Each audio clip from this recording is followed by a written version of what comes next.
Хэрвээ дэлхий маргааш сүрэх байсан бол чи яг юу хийх байсан бэ?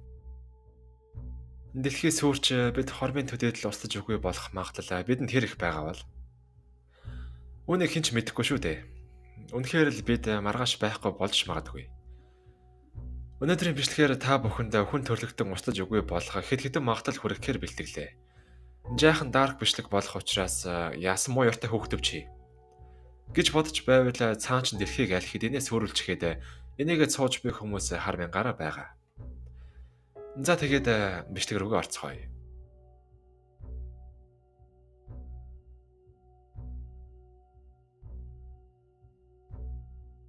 Энергийн их үүсвэр дэлхийг гэрэлтэй дулаан байлгадаг. Мөн хаяа бидний ярьцыг жаахан төлчихдөг. Нар нь хизээ нэгэн цагтаа дэлбэрэх нь ойлгомжтой. Харин энэ үйл явдал нь хүн төрлөختнийг устж үгүй болгоход хангалттай байх.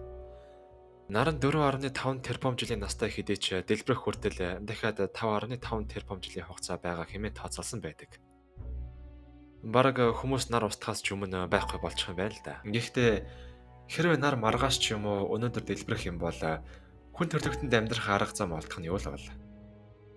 Яг нь нар дэлбэрвэл юу болох тухай жаахан ярил л да. Хамгийн түрүүнд нар нь биднээс 147 сая 170 мянган км-ийн цаанд байдаг бөгөөд нарны гэрэл бидэнд 8 минутын дараа ирдэг. Нэг ясандаа нар дэлбэрэх үед 8 минутын дараа бид дэлбэрч байгааг нь мэднэ гэсэн үг юм. Гэхдээ шууд тийм ч хурдан дэлбэрчихгүй.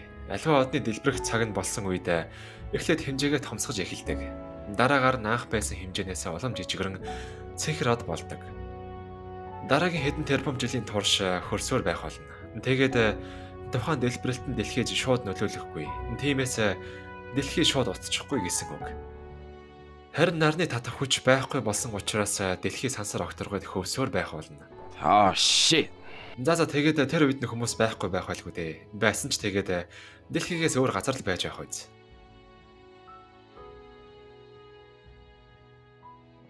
Хэрвээ хүн төрлөختөн энэ зүйлээс болж устгах нь тодорхой бол бараг хамгийн ойрын хугацаанд болж магадгүй л юм. Технологи, ялангуяа хиймэл оюун ухаан сүүлийн үед маш хурдтай хөгжиж байгаа. Судлаачид 2050 он гэхэд хиймэл оюун ухаан нь хүнээс илүү олон ажил хийх чадамжтай болсон байхаа өндөр магадлалтай. Эсвэл бүр дараагийн хэдхэн жилийн дотор хүний оюун ухааныг давах 5% магадлалтай гэж байгаа.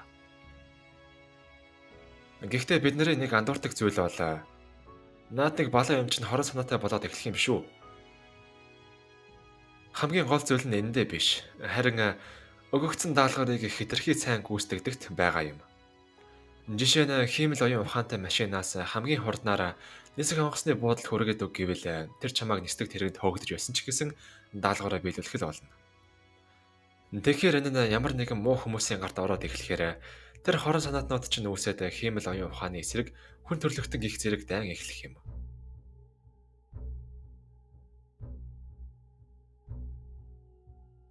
$120 мянган жил тутамд дэлхийг сөөрүүлэх хэмжээний том солир дэлхий рүү ирж байдаг их судалгаа байдаг.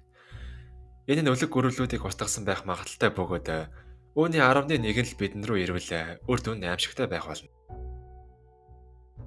Харин өдөр болгон бид рүү мянган жижиг хэмжээний солирын бороонууд тасралтгүй ирж байдаг. Гэхдээ аз олж дэлхийн агаар мандал руу оронгуудаа шатаад дуусчихдаг. Дээрээс нь дэлхийн 3% нь л ил гадаргуу байдаг. Үлдсэн 97% гадаргууд нь ус байдаг болохоор тэдгээр солирууд бидэн дээр унах 3% л магадлал байгаа гэсэн үг юм. Гэхдээ хөл бөмбөгийн талбай хэмжээтэй аврах том солир 2000 жил тутамд дэлхий рүү ирж байдаг бөгөөд жинхэнэ утгаараа дэлхийг мөргөх болно. Тэр үед л бид хормын төдийд ачигдах байх. Гэхдээ энэ Америк, Орос, Хятад ах нар иймэрхүү зүйлд бэлтгэлтэй байгаа байлгүй дээ ч доо.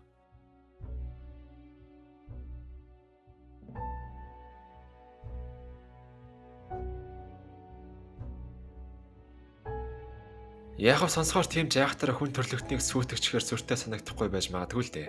Гэхдээ дэлхийд хамгийн том аюул учруулахаараа нэг галтуул цаан ч байна. Yellowstone гэдэг нэртэй бүр супер галтуул байна. Энэ нь дэлхий дээр 2.1 сая жилийн өмнө, 1.3 сая жилийн өмнө, мөн 630 мянган жилийн өмнө гээд 3 удаа дэлбэрсэн юм байна лээ. Харин хизээ нэгэн цагт дахин хүч үзэхээр бэлдээд л байгаа. Тухайн галтуул дэлбэрснээр амьсгалахын аргагүй маш их хэмжээний хорт хий дэлхийг бүрхэж Мянган километр дотор байгаа бүх хүн болон газар нутгийг тэр чихтэн цөөрүүлнэ. Их хэмжээний утаа болон галтуулаас ялгарсан жижиг хэсгүүд нь нарыг бүрхэж хүчтэй газар хөдлөлт гих зэрэг аюултай нөхцөл байдлууд ихээхэн тохиолдох болно. Гол нь энэ галтуул нь Америкийн нэгдсэн улсад байршилтай болохоор хэрвээ энэ зүйл болвол тэр хавийн улсууд хамгийн түрүүнд их аюултай байдалд орно гэсэн үг юм.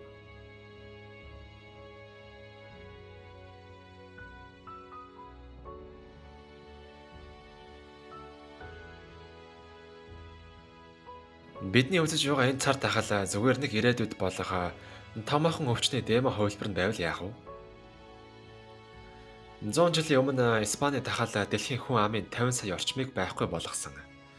Сүүлийн жилүүдэд ч гэсэн SARS, Ebola, Corona гэх мэт өвчнүүд гарч ирсээр л байна. Цар тахалт өвчин нь дайнаас ч их хохирол авчирдаг гэх судалгаа байдаг. Энэ нь ч үнэндээ маш ойрхон бөгөөд үүний эсрэг ямар нэгэн зүйл хийхгүй л бол хүн төрлөختөн үүнээс болж устдах магадлал их өндөр байгаа юм.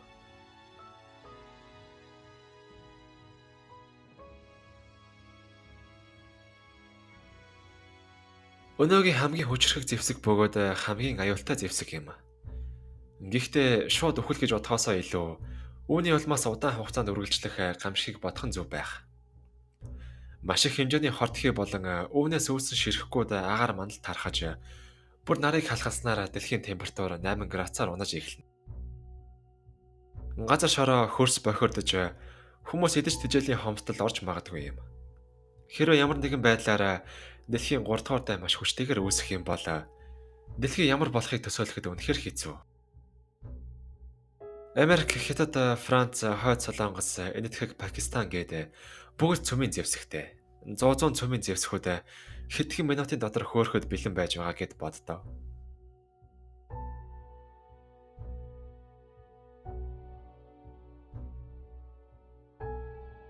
Нэгдсэн үндэсний байгууллагын эрдэмтэд дэлхийн дулаарл болоход дахиад 12хан жилэл үлдсэн хэмээн зарласан.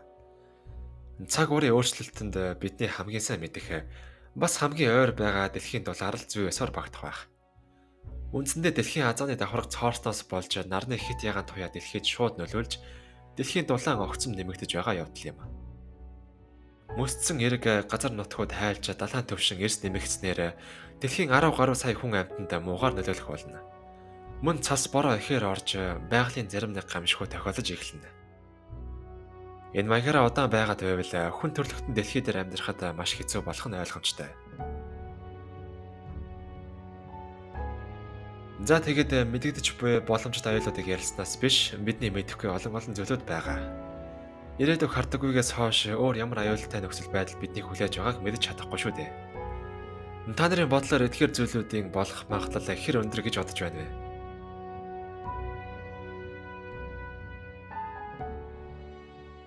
Ингээд бичлэг таалагдсан бол лайк болон subscribe дараарай. Тэгээд дараагийн бичлэгээр эргээд уулзцгаая.